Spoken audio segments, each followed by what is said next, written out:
Welcome to VCSR learnings YouTube channel. ఈరోజు మనం book keeping గురించి, ట్రయల్ బ్యాలెన్స్ గురించి వీడియోలో తెలుసుకుందాం.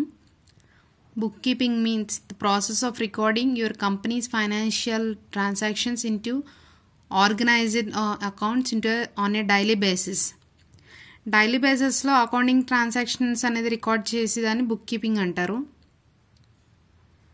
బుక్ కీపింగ్లో 3 టైప్స్ ఉన్నాయి: single entry book keeping, double entry book keeping, cash basis. Single entry book keeping అంటే ఇది ఒక simple method of recording transactions. ఓకేనా, ట్రాన్సాక్షన్స్ అనేది సింపుల్ మెథడ్లో రికార్డ్ చేయడానికి సింగిల్ ఎంట్రీ బుక్ కీపింగ్ అనేది మనకి యూజ్ అవుతుంది.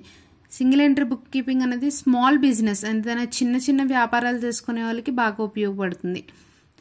Double entry book keeping system ఎక్కువగా కాంప్లెక్స్గా ఉండేవి, అంటే ఎక్కువ డిఫికల్ట్గా ఉండేవన్నీ మనకి అకౌంట్స్ అవన్నీ యాక్యురసీగా ఉండడం కోసం మనం double entry book keeping system అనేది యూజ్ చేస్తాం. ఓకేనా. క్యాష్ బేసిస్, మనకి ఏదైనా ఇన్కమ్ ఎక్స్పెండిచర్ ఉన్నప్పుడు క్యాష్ అనేది ఎక్స్చేంజ్ అవుతే క్యాష్ బేసిస్లో అకౌంట్స్ అనేది బుక్ కీపింగ్ అనేది రాస్తాం. ఓకేనా. Stages of book keeping. Book కీపింగ్లో ఫస్ట్ ఫినాన్షియల్ ట్రాన్సాక్షన్స్ ఏం జరిగినాయో ఆ ఫినాన్షియల్ ట్రాన్సాక్షన్స్ అన్నీ రాస్తాం. ఓకేనా. నెక్స్ట్ ఫినాన్షియల్ ట్రాన్సాక్షన్స్ అన్ని జర్నల్లో పోస్ట్ చేయడం, జర్నల్ ఎంట్రీస్ అన్ని తీసుకెళ్ళి లెడ్జర్లో పోస్ట్ చేయడం. లెడ్జర్ రాసిన తర్వాత ట్రయల్ బ్యాలెన్స్ పీరియడ్, తర్వాత reporting period with financial reporting and auditing. ఓకేనా. Again stages of book keeping: financial transactions, journal entries, posting to the ledger, trial balance period, reporting period with financial reporting and auditing. Okay. Bookkeeping purpose enti to keep a complete and accurate record of all financial transactions in a systematic, orderly and logical manner. Okay na, జరిగిన transactions అన్నీ ఒక systematic వేలో plus ఏదైతే order అంటే first ఈ dates, ఏ date ప్రకారం ఏ జరిగిందంటే date wise and transaction wise, ఏ ట్రాన్సాక్షన్ అయితే మార్నింగ్ ఫస్ట్ ట్రాన్సాక్షన్ జరిగిందో ఆ ట్రాన్సాక్షన్ వైజ్ ఎవ్రీథింగ్ సిస్టమాటిక్ ఆర్డర్లో బుక్ కీపింగ్ అనేది జరుగుతుంది. ఓకేనా, రికార్డ్ చేయడం జరుగుతుంది. Next trial balance. Trial balance అంటే summarisers of the ledger accounts. Ledger అకౌంట్స్లో ఆల్రెడీ మనం లాస్ట్ వీడియోలో చెప్పుకున్నాం కదండి, జర్నల్ ఎంట్రీస్ రాసిందని ప్రతిదీ దేనికి దానికి సపరేట్ అకౌంట్, లెడ్జర్ అకౌంట్ అనేది మనం డ్రా చేసాము. లెడ్జర్ అకౌంట్ ఫార్మాట్ గురించి చెప్పాను, లెడ్జర్ అకౌంట్స్ ఎలా రాయాలి ఇవన్నీ చెప్పాను. ఓకేనా.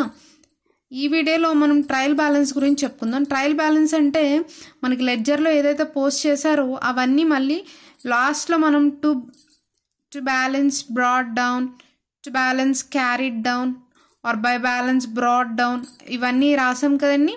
అవన్నీ కూడా ఇప్పుడు మనకి ఈ ట్రయల్ బ్యాలెన్స్లోకి ఫైనల్ బ్యాలెన్స్ ఏదైతే ఉందో ఆ బ్యాలెన్స్ అన్నది మనకి ట్రయల్ బ్యాలెన్స్లోకి వస్తుంది. A report that lists the balances of all journal ledgers of a company at a certain point of time. ఓకేనా. ట్రయల్ బ్యాలెన్స్లో ఎప్పుడు debit amount, credit amount equal అవ్వాలి. డెబిట్ క్రెడిట్ ఈక్వల్ అవ్వకుండా లెస్ మోర్, ఒకసారి debit ఎక్కువ రావడం లేదా credit ఎక్కువ రావడం అలా జరగకూడదు. ఓకే. డెబిట్ సైడ్ ఏమొస్తాయి అంటే ఎక్స్పెన్సెస్, లాసెస్, అసెట్స్ వస్తాయి. Credit side incomes, gains and liabilities అనేవి క్రెడిట్ సైడ్ వస్తాయి. సో ట్రయల్ బ్యాలెన్స్ ఫార్మాట్ ఇలా ఉంటుంది. ఫస్ట్ ఎప్పుడు కూడా బిజినెస్ నేమ్ ఏదైతే ఎంటిటీ ఉందో ABC limited or CYD limited అలా ఏదో ఒకటి. ఓకే. ఏ కంపెనీ అయితే ఉందో ఆ ఎంటిటీ నేమ్ అనేది మనం రాయాలి, ఆ firm name. Trial balance as on date, మనకి ఏ డేట్ అయితే మెన్షన్ చేశారో ఆ డేట్. ఓకేనా. Particulars ledger folio, debit balance, credit balance. Same ఇక్కడ ఒక line draw line. Okay. Debit amount, credit amount. ఓకేనా. క్యాష్ అకౌంట్, క్యాష్ ఎప్పుడు కూడా మనకి డెబిట్ సైడ్ వస్తుంది. ఓకేనా. Capital credit, drawings debit. Purchase account మనకి పర్చేస్ ఎప్పుడు ఏమవుతుంది, డెబిట్ అవుతుంది. పర్చేస్ రిటర్న్స్ ఎప్పుడు క్రెడిట్. సేల్స్ ఎప్పుడు credit, sales returns debit. Furniture debit, rent debit, salaries debit. ఓకేనా. Here furniture account debit. ఓకేనా. రెంట్ అనేది రిసీవ్డ్ అనుకోండి, ఫర్ ఎగ్జాంపుల్ రెంట్ రిసీవ్డ్, అప్పుడు అమౌంట్ ఎక్కడికి వస్తుంది, credit side. Salaries received credit. ఓకేనా. జనరల్గా మనకి శాలరీస్ రిసీవ్డ్ అనేది ఉండదు, ఎందుకంటే కంపెనీయే శాలరీస్ అనేది పేమెంట్ చేస్తుంటుంది. బట్ ఏంటంటే నార్మల్గా శాలరీస్ అనేది రిసీవ్డ్ అయితే ఇన్ కేస్ ఏదైనా కానీ పేమెంట్ వస్తే మనకి అది ఇన్కమే కదా. మనకి ఏ ఇన్కమ్ వచ్చినా క్రెడిట్ సైడ్ రాస్తాం, ఏ ఎక్స్పెన్స్ వచ్చినా డెబిట్ సైడ్. ఓకేనా. అసెట్స్ అన్నీ డెబిట్. ఇక్కడ ఫర్నిచర్ లేకుండా మెషినరీ ఉంది అనుకోండి, machinery account. So machinery account ఏమవుతుంది, డెబిట్. ఎందుకు, అసెట్ కాబట్టి. ఫర్నిచర్ ఉంటే డెబిట్, ల్యాండ్ ఉన్న డెబిట్. లాస్ట్ వీడియోలో ల్యాండ్ గురించి చెప్తున్నప్పుడు వాయిస్ కట్ అయింది. ల్యాండ్ అనేది ఎప్పుడు కూడా, ల్యాండ్ వాల్యూ అన్నది మనకి ఎప్పుడు కూడా తగ్గదు, ల్యాండ్ వాల్యూ ఎప్పుడు తగ్గుతుంది. మిగతా అసెట్స్ వాల్యూ అంటే ఫర్నిచర్, మెషినరీ ప్రతిదానికి డిప్రిసియేషన్ రాస్తాం, కానీ ల్యాండ్ వాల్యూ అన్నదానికి అమోటైజేషన్ అయి ఉంటుంది కానీ డిప్రిసియేషన్ అన్నది ఉండదు. Okay, remember that. ఇక్కడ ఒక క్వశ్చన్ ఉంది, దాన్ని సాల్వ్ చేద్దాం. ఓకేనా. Following are the ledger balance of XXX Limited as on the date of 31st March 2024. Prepare trial balance using the following balances. ఇక్కడ మనకి క్వశ్చన్ ఇచ్చినప్పుడు డెబిట్ క్రెడిట్ ఏమి ఇవ్వరండి. ఓకేనా. ఈ డెబిట్ క్రెడిట్ ఏమి ఇవ్వరు, కానీ నేను ఫస్ట్ క్వశ్చన్ కాబట్టి అర్థం అవడం కోసం డెబిట్ క్రెడిట్ అని రాశాను. ఓకేనా. ఓపెనింగ్ స్టాక్ ఏమవుతుంది, debit. Furniture debit. Purchases, machinery, purchase returns, debtors, sales, creditors, sales returns, bills receivables, drawings, rent, bills payable, salaries, cash, advertisement, bank overdraft, commission received, interest on bank overdraft, discount, capital. So ఇవన్నీ కూడా డెబిట్లో వచ్చే amount డెబిట్లో, క్రెడిట్లో వచ్చే amount క్రెడిట్లో వేయాలి. First opening stock debit. ఓకేనా.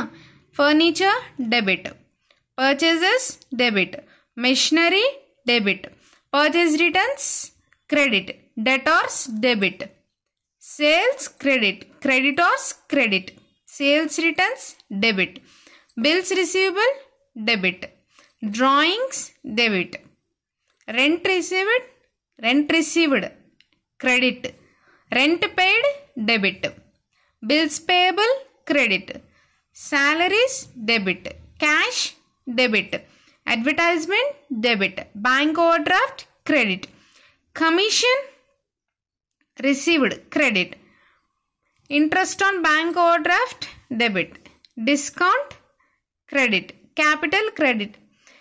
Bank overdraft credit ఎందుకంటే అది మనకి లైబిలిటీ కదా, మనం బ్యాంక్ ఓవర్ డ్రాఫ్ట్ అనేది మనం పే చేయాలి, మనకి అది లైబిలిటీ కదా, సో క్రెడిటెడ్. ఓకేనా. సో ఇప్పుడు ఫార్మాట్ ప్రకారం company name, firm name XXX Limited, trial balance as on date 31st March 2024. ఓకేనా. మనకి ఇక్కడ డేట్ ఇచ్చారు కదండి, 31st March 2024 ఆ date. Okay. Particulars, ledger folio, balance debit, credit. So కంపల్సరీగా డెబిట్ అని క్రెడిట్ అని కంపల్సరీ మెన్షన్ చేయాలి. సో బ్యాలెన్స్ అని అన్నా రాయొచ్చు, లేకపోతే అమౌంట్ అని అన్నా రాయొచ్చు. Okay, amount. ఓకేనా. ఓపెనింగ్ స్టాక్ ఎట్ సైడ్ వస్తుందని చెప్పాను, debit. Furniture amount 6000 debited, purchase debited. So మనకి ఓవరాల్ ఎప్పుడు కూడా ట్రయల్ బ్యాలెన్స్లో debit amount credit amount equal అవ్వాలి. ఓకేనా. సో ఇవన్నీ యాడ్ చేస్తే 20,000 ప్లస్ 6,000 ప్లస్ 85,000, 62,000, 36,000, 6,200, 4,600, 7,800, 1,200, 5,700, 5,220, 880, 1,800. టోటల్ అమౌంట్ అనేది 2,42,400 వచ్చింది. ఓకే.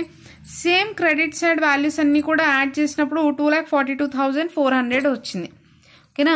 ఎప్పుడు కూడా డెబిట్ క్రెడిట్ అనేది ఈక్వల్ అవ్వాలి ట్రయల్ బ్యాలెన్స్లో. ఓకే. ఇన్ కేస్ మనకి ఎక్కడైనా ఈక్వల్ అవ్వలేదు అంటే మన లెడ్జర్లో కానీ జర్నల్ ఎంట్రీస్లో కానీ ఎక్కడో మిస్టేక్ చేసామని. ఓకే.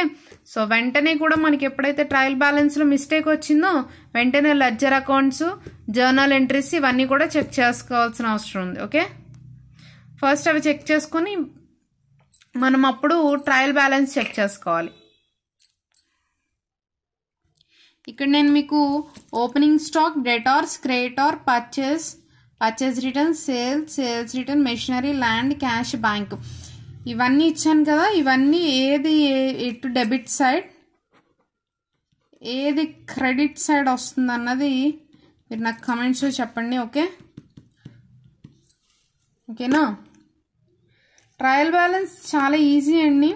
లెడ్జర్ అకౌంట్స్లో మనం చేసిన దాన్ని అక్కడ అమౌంట్ ఏదైతే క్యారీ డౌన్ చేసామో ఆ అమౌంట్ని, క్యారీ ఫార్వర్డ్ చేసిన అమౌంట్ని తీసుకొచ్చి ఇక్కడ ట్రయల్ బ్యాలెన్స్లో వాడతాం. ట్రయల్ బ్యాలెన్స్లో ఎప్పుడు డెబిట్ సైడ్, క్రెడిట్ సైడ్ ఒకటే అవ్వాలి. ఓకేనా? ఇందాక బుక్ కీపింగ్ గురించి చెప్పాను కదండి. The person who do book keeping is known as book keeper. Okay, మీకు అర్థమైందా? ట్రయల్ బ్యాలెన్స్ ఇవన్నీ మీకు అర్థమైందండి. సో ట్రయల్ బ్యాలెన్స్లో డెబిట్ సైడ్ ఏమొస్తాయి చెప్పండి? డెబిట్ సైడ్ ఏమొస్తాయి? Expenses, losses, assets. Credit side incomes, gains, liabilities. Once again repeat. Debit side expenses, losses and assets. Credit side incomes, gains, liabilities. మనకు గోల్డెన్ ప్రిన్సిపల్స్ గుర్తున్నాయండి, accounts golden principles. So personal account golden principle ఏంటన్నది comment చేయండి. ఓకేనా? Okay, మీకు ఇప్పుడు దాకా అంతా అర్థమైతే please like, share and subscribe to VCSR learnings YouTube channel. Okay, thank you.